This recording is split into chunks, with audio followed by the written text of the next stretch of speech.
to Team 1 to stop this. They cannot allow Cloud9 to find this objective this early. Colin coming in over the wall. Vert going to be taking a lot of damage as Absolute grabs the kill onto Contracts, but Impact now there into the back line. They've grabbed the kill onto the enemy top laner as well. Cloud9 seeing if they can chase these guys down. Ultimates expended across the board. Jensen trying to find his way onto Redbird. I talked about that shield value going up, but it's still not enough. Going to be popped nearly instantly. And Absolute is absolutely dead. Brewster's still trying to get his way out of there, but he will just barely survive. Contracts finding the Prey Seeker there onto Redbird. Turret nearly going to be falling now. They take Bird down. The last fight of the game going to be breaking out as Brewster gets deleted by Sneaky. A killing spree for the Cloud9 AD carry. Redbird walking himself away, and Cloud9 with a very convincing victory. Nothing more to say. Clean from Cloud9. Still, he's farming out great, but the Justice Punch is going to come in, and he's going to get taunted up. Spear lands from Contracts, jumps forward. There's the flash to follow for the first blood, and Contracts. They're put in this position where we either try to jump on the 4 members that are out of position, like Sneaky. Oh god, Destiny.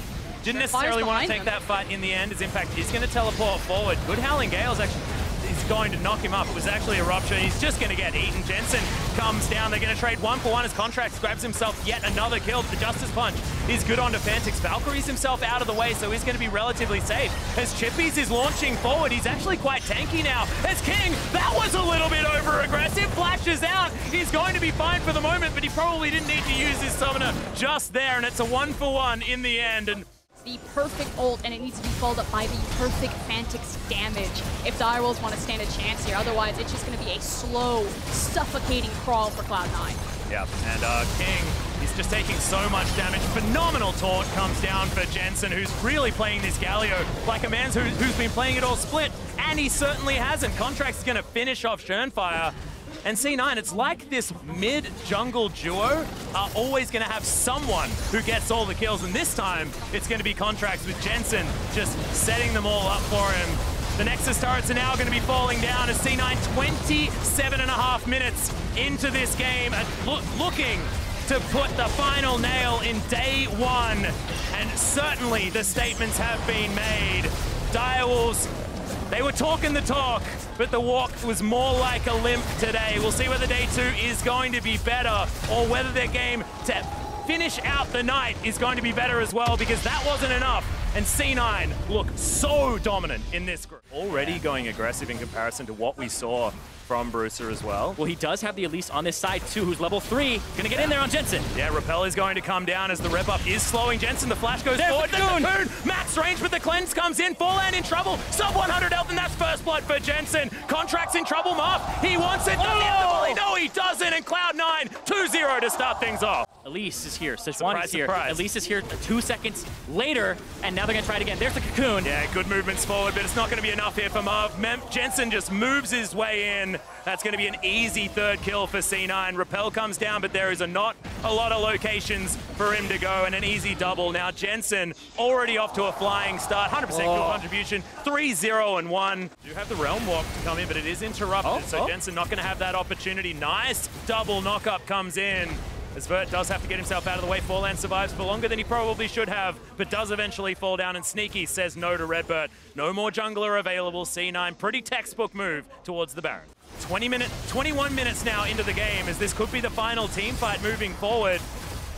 Marth in trouble. He's taking so much damage. Was that Vorpal spikes that did that? I think Sneaky was auto-attacking. We're okay. Yeah. Impact's not doing that ridiculous damage. So the first inhibitor is going to fall. Inevitably, the second one is going to follow.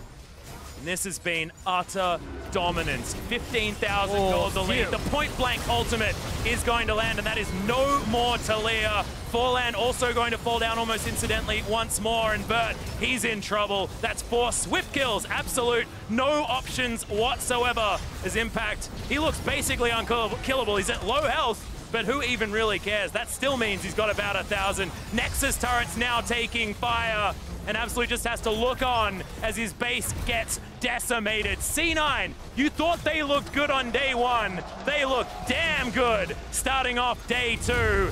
Direwolves had some choice words after that game saying that they'll come back. Chippy's saying, don't worry, Impact, I'll come at you next time. But man, this is looking like a terrifying Cloud9 to go up against. Changes need to actually start changing the game. It looks like they're about to. That's one way to put it. Smoothie able to find the hook onto Seiya, but now he's found himself in the middle of multiple members as now the counterattack from Cloud9 is live. The cap going to 5. Sneaky grabbing the kill onto Adi, manages to save Smoothie as well. Gentix not going to be the target as Impact finds his way onto Giral yet again. Jensen grabbing the kill on that one, and it's 3 for 0, Cloud9. They just barrel down the bottom lane. They find the tier 3 turret, but now the fight's going to be breaking out. Impact with the stun down onto Gentix, jumps in, slam into the wall onto White Lotus. The Hextech ultimatum is issued, but immediately canceled as Sneaky finds the Rampage and the double. Contracts takes some poke there, and now it's Giral who gets caught out. Nature's Grasp comes flying through, finds its way onto a couple of different targets. Jensen with no flash, remember, he used it in the last fight. Giral gonna be the first one down. Shockwave onto Jensen. If they can take him down, that is gonna be huge, but White Lotus now gonna be silenced, knocked up into the air, the damage coming through. The stun lands, but Adi is running interference. Seiya grabbing the kill onto Impact. It's a double kill for Contract. Now looking potentially at this Elder Drake. Remember, super minions are already looking the at top part of the base. Seiya the target of Contracts. Ulti not really finding a lot there. Now Contracts the one who's taking a lot of damage. Ulti also coming out from It's Giral. all zoning. They want to get the Elder. They're still trying to get it. Redemption comes down. Cloud9 still maybe looking to take the fight, but it's Adi who's able to lock 3 into the pit as now he's soaking the damage. Impact here on the front line, taking a big bite out of the Jarvan. Finds the kill now as White Lotus gets himself stunned up. More damage coming through. Jensen not quite able to find the kill on that one as Contracts goes for Seiya. Not quite able to do it. The heal from the Janna will not be there. White Lotus still trying to take that Elder Drake as Giral's going to be taken down closely next. Nearly falls. He's alive. To find his way with the twisted advance as Sneaky gets the Elder. Gentix looking to take the Blast Cone to get himself away to safety. And Cloud9 have to go defend their base. They have no choice. Lion should get a free Baron for this. You're looking at Contracts perhaps for the steal. If all of Cloud9 hang around, then they run the risk of losing inhibitors. They're all here except for Impact. He has the teleport. Oh, this fight's gonna turn real sketchy real quick. Barrel down to one corner.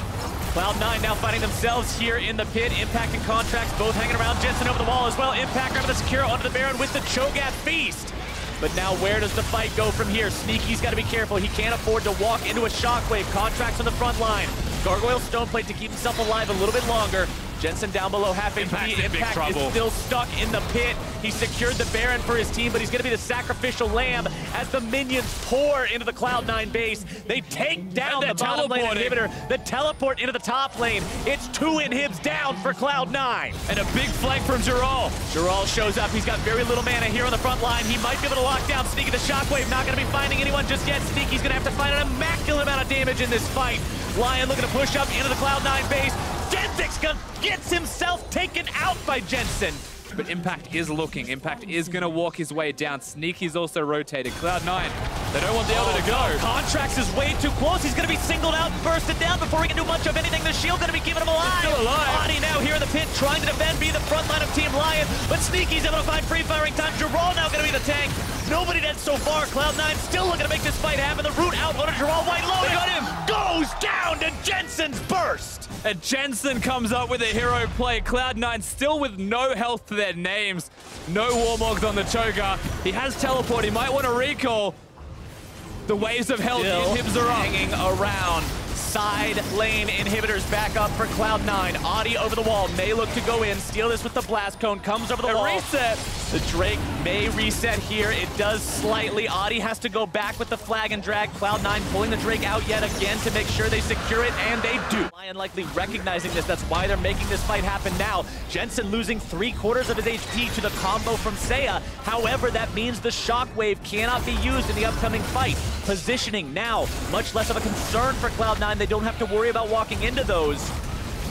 Adi flag and drag over the wall to keep himself safe. Cloud9, they realize there's that many minions in their bottom lane. They're pinging it right now. They're saying, look, it's time to do or die. To deal with this. Say do. Cloud9 starting up the Baron.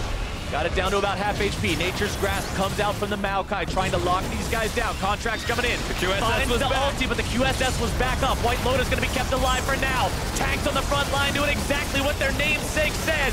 Giral and Adi trying to stay alive, but the first kill goes to Sneaky. Sneaky's damage is incredible, though. It looks like Cloud9, with the reset of Smoothie's ultimate, they're not respecting the base. It is starting to die. One inhibitor's gone, but they're back on the Baron. Look at Adi. Cloud9 trying to take this Baron. Their base is being taken apart, though. They've got to make sure they finish this off cleanly. Baron down to about 3k HP. Adi comes into the pit, but it's secured by contracts. Adi likely going to drop here as a result of jumping there into the pit. Now Sneaky on the killing spree. They're finding the kills onto Lotus and Genthix as well. It's one man versus the world. Still looking. You can see contracts stalking. Fires off the ulti, finds his way onto Genthix, who is just deleted as the rest of Cloud9 all together as one 5-man unit. Might want to go on to White Lotus here. Nice sidestep by White Lotus yet again. Got the juke boots laced up today and disengages any further damage coming in from But here's Sneaky with a big flank. There you go. Ulti going to be used here soon. Silence, knock up, juggled around, slammed back and forth into his own support. White Lotus taken out by Jensen, but Sneaky falls to Lotus as well. 1 for 1 so far. 80 carry's going to be traded back and forth. Oh, away. Lion has found an advantage in this fight. For C9 to just execute on these strategies. How about this one as well? Here we go, forcing the flash and the cleanse away from Seiya. That's double summoner spells on the enemy mid laner. For only the single summoner spell of Impact, they managed to potentially catch Giral out. Impact always looking for those taunts, always looking for the lockdown. Giral gonna lose about half his HP. Adi trying to go in contracts with a very nicely timed interrupt, and contracts and Sneaky and the rest of Cloud9 have found 2. Looking for number 3. Seiya's got no way out. He's gonna fall to Impact. White Lotus the next man to fall. The double kill for Sneaky, and Cloud9's looking to put this one in the books almost as fast as game number 1. The inhibitor goes down. Lion is aced. Cloud9 may have had to go through a fight in game number 2, but game 3 was just them putting the final nails in the coffin. They will find their 3-0 victory and punch their ticket to the main group event at Worlds 2017.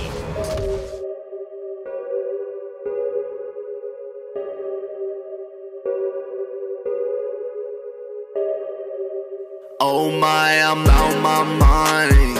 Hop out the whip, it's a spaceship just like a Martian. I tell a bitch sit down, be humble like Kendrick Lamar did. My closet got styles that you can't finesse at a Target. I never miss, I always hit, I feel just like a marksman.